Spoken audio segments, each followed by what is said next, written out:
Hello everyone, I am सदर सिंह चारण। आदर्श बाल मंदिर के ऑनलाइन क्लासेस में आपका स्वागत है। जैसा कि हम पढ़ रहे थे कि किस तरीके से जो राइटर ने इसको बताया, the portrait of a lady, किस प्रकार से दादी माँ का शब्द चित्रण खुशवंत सिंह ने किया है। तो किस तरीके से हमने इसके दो पार्ट पढ़ लिए थे।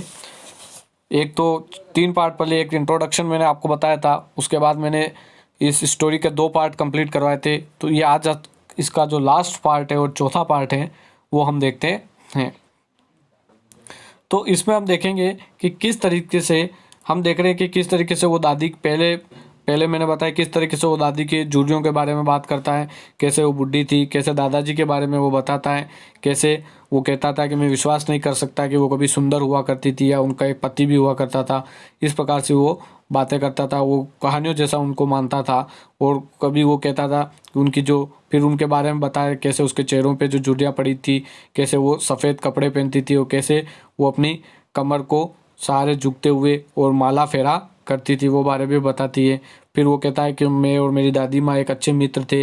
वो स्कूल जाता था, उसको वो तैयार करती थी, प्रार्थना जो मंदिर में जाते थे उस प्रकार की वो बातें करता था, कैसे वो प्रार्थना रहती थी, कैसे वो अपने अपने जो किताबें और कॉपियाँ वगैरह जो हैं उनको वो पैक कर कर दादी माँ उनको उसको दिया करती थी। और कैसे वो खाना खाते थे और कैसे वो कुत्तों को रोटी खिलाते हुए गांव में जाते थे, वापस घर पे आते थे, वो सारी बातें वो करता है। फिर वो कहता है कि हमारे फिर उनके उनके जो फ्रेंडशिप उसके में एक टर्निंग पॉइंट आ जाता है। कि टर्निंग पॉइंट ये आता है कि उसके जो पिताजी होते हैं वो उनको कहाँ लेकर आ जाते हैं, शहर लेकर आ जाते हैं। लेकिन शहर और गांव में जो डिफरेंस है वो भी यहाँ पर राइटर ने बताया कि किस तरीके से वहाँ पर अब कुत्तों को वो खाना नहीं खिला पाती है और वो चिड़ियों को खाना खिलाती है। एक तरफ वो उसकी दादी की जो दिनचर्या है उसको वो बता रहा है और दूसरी तरफ उससे जो दादी से वो जो दूर जा रहा है वो बात भी बता रहा है। कैसे फिर वो यूनिवर्सिटी में चला जाता है तो उसका दादी का और उसका कमरा अलग हो जाता है। और वो दादी को स्कूल के बारे में बताता है कि ये पढ़ा है, तो उस पर वो चिढ़ जाती है, उससे नाराज़ हो जाती है और वापस वो कभी भी पढ़ाई के बारे में उससे पूछती नहीं है। तो इस प्रकार से वो बातें करता रहता है। और फिर वो कहता है कि दादी की जो दिनचर्या है वो सुबह वो काम करती हुई चरखा चलाती रहती है। और फिर वो कहता है कि वो कैसे उसका जो चिड़ियों को जो दाना खिलाती है आधा घंटा, वो सबसे महत्वपूर्ण टाइम उसका हो जाता है कि किस तरह वो चिड़ियों को आधे घंटे तक दाना खिलाती है। वो उसके लाइफ का सबसे इम्पोर्टेंट पार्ट हो जाता है। या आधा घंटा उसको बहुत ज़्यादा खुशी होती है। और वो उन चिड़ियों को खाना खिलाती है और इस प्रकार से वो इस पर बात। और अब आगे हम इस लेसन के बारे में पढ़ेंगे, किस प्रकार से लेसन आगे बढ़ता है।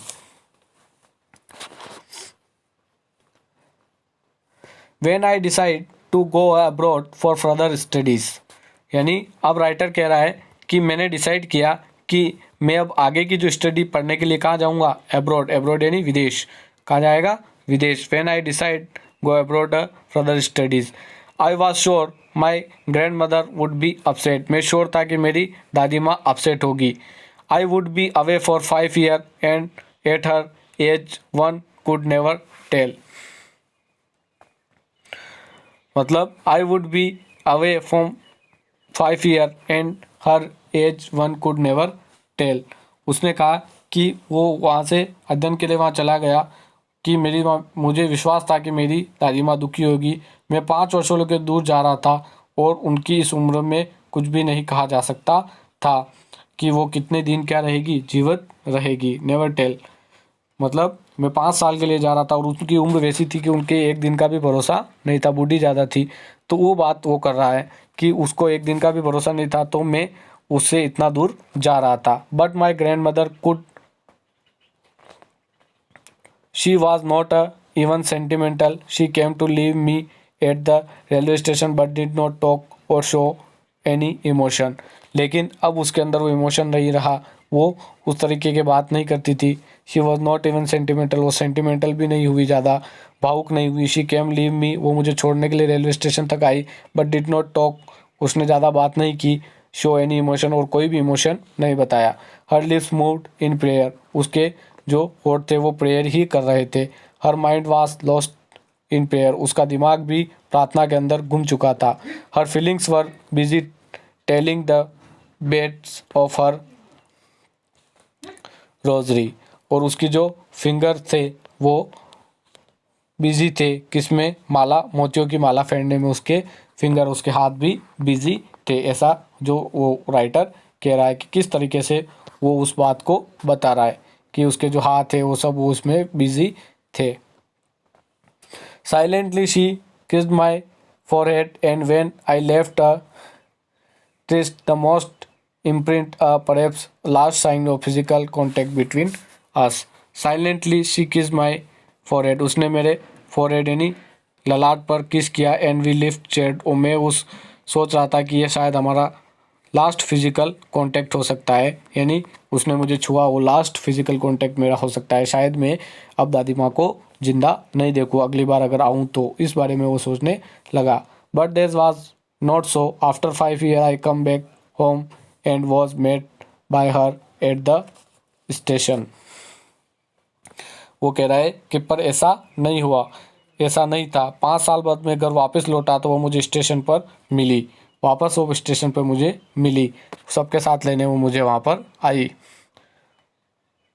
She did not look a day older. She did not look day older. She still had no time for words. And while she clasped me in her arms, I could hear and sing her prayers.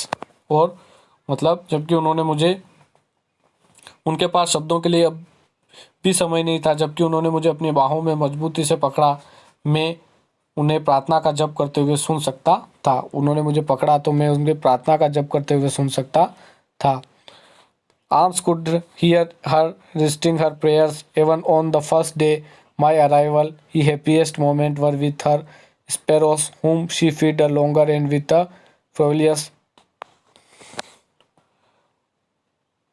फ्रोबलियस rebukes। तुच्छ झिड़कियों के साथ खिलाए। उसने लंबे समय तक गोरेयों को जो बात है वो उसके बारे में बात कर रहा है। In the even change come hour her she did not pray she collected the women of the neighbourhood got all drums and settle to sings.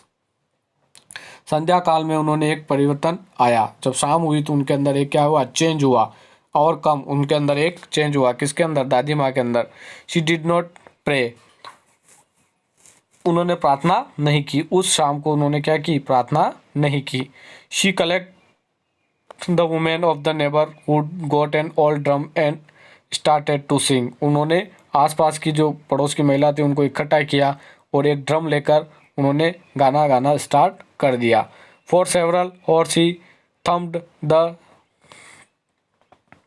Thumbed यानी बजाया या पीटा, और सिंगिंग यानी सिंगिंग नहीं सैंगिंग SAG सैंगिंग यानी हम कह सकते हैं लटकते हुए। And thumped sagging skin of gilded drum, यानी यहाँ पर कह सकते हैं डिलेपिटेड यानी टूटे फूटे ड्रम। तो स्किन यानी चमड़ा, यहाँ स्किन का मतलब होगा चमड़ा, यहाँ पे स्किन का मतलब क्या होगा, चमड़ा।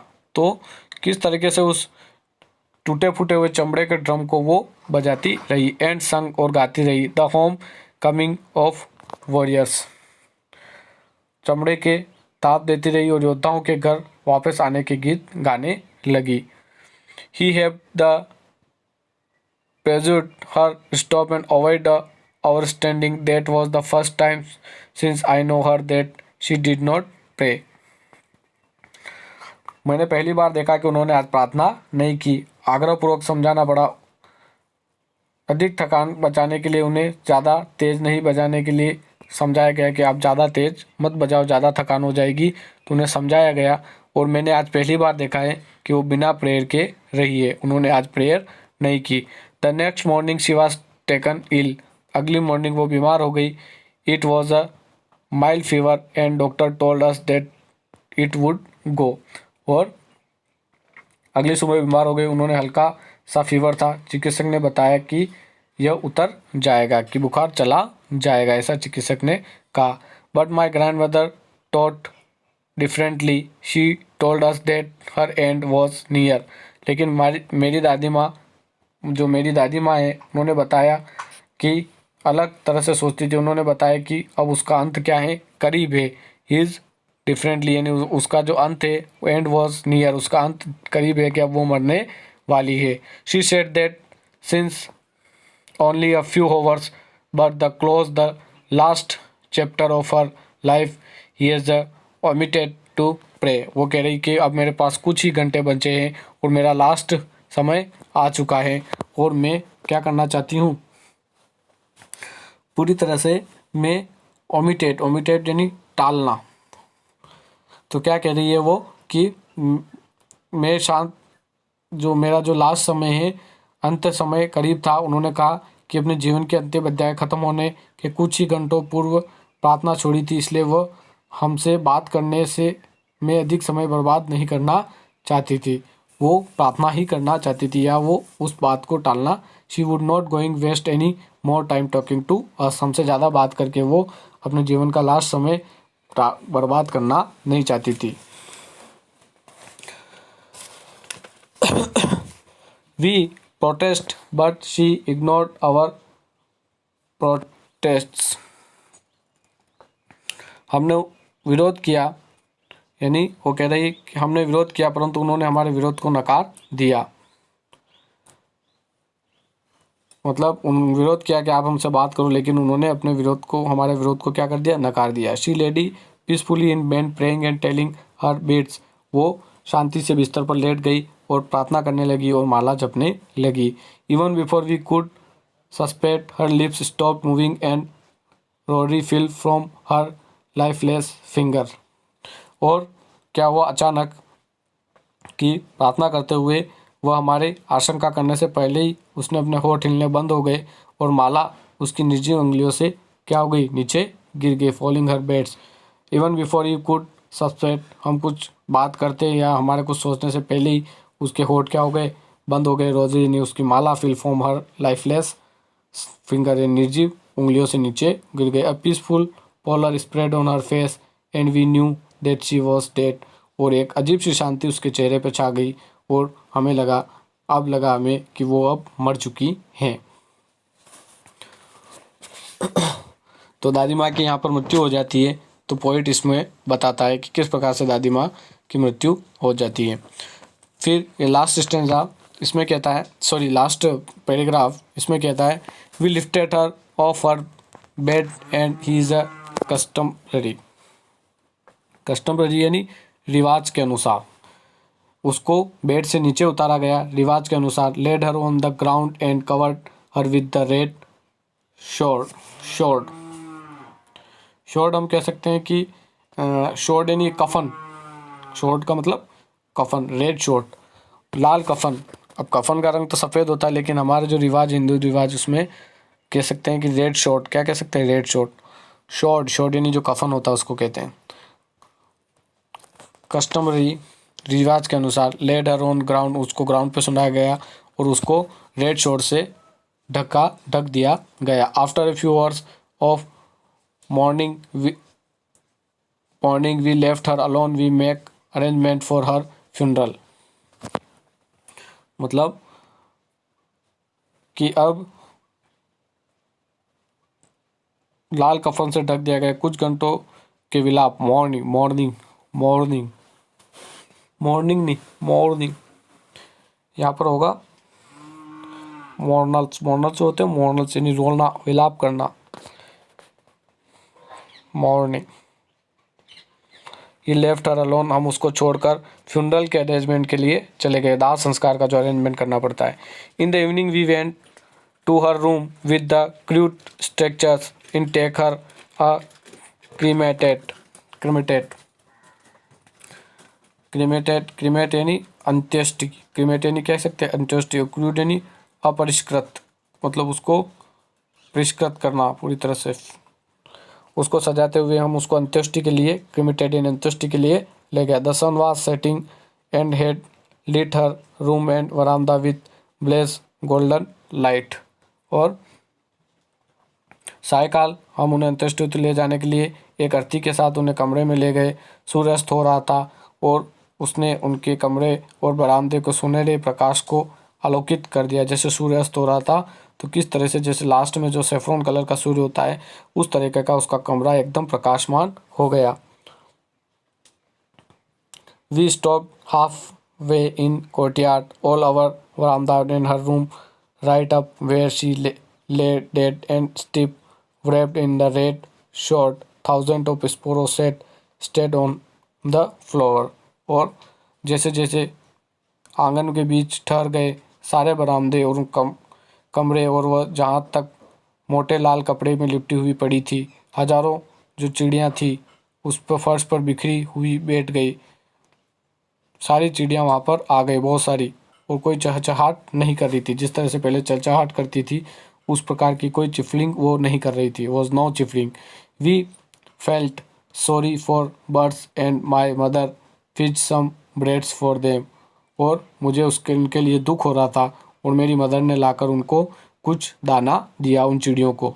She broke it into little crumbs. It was my grand mother used to and through it to them. और उसने छोटे छोटे टुकड़े किए जैसा मेरी दादी माँ करती थी और उन्हें खिलाया। The sparrows took not notice of the bread. लेकिन जो चिड़ियाँ थी उन्होंने उस ब्रेड पर कोई भी नोटिस नहीं किया या उनको नहीं खाया। तो किस तरीके से वो चिड़िया भी कितनी समझदार थी और वहाँ पर आई। पहले चहचहाट करती थी लेकिन उसकी मृत्यु हो गई, इसलिए वो चहचहाट भी नहीं कर रही और वहाँ पर आकर बैठ गई। और वो दादी, उसकी माँ ने उसको जो चिड़ियों को जो दाना दिया वो उन चिड़ियों ने नहीं खाया। When we carried my grandmother crops off, they flew away quietly. जैसे ही हमने उन दादी माँ को वहाँ से उठाया वो चिड़िया भी वहाँ से उड़कर चली गई। Next morning the sweeper swept the bread comes into the dustbin. और दूसरी जो नेक्स्ट मॉर्निंग थी उस दिन जो साफ करने वाले ने उस ब्रेड के टुकड़ों को डस्टबिन में फेंका। वो वैसे के वैसे वहाँ पड़े थे, उन्हें वहाँ पर कोई भी खाने के लिए नहीं आया। तो ये जो आपकी दादी माँ की जो कहानी है, जो शब्द चित्रण किया गया है वो पूरी तरह से बहुत ही अच्छा है, खुशवंत सिंह ने किया है। तो आपने देखा होगा किस तरीके से एक स्टोरी, किस तरीके से इस स्टोरी को आगे बढ़ते हैं कि किस तरीके से दादी माँ और उसके बीच में जो चित्रण बताया गया है कि किस प्रकार से सुंदर शब्द चित्र किया गया। वह एक ग्रामीण की वृद्ध महिला थी। वह एकांत के दर्द को महसूस करती थी।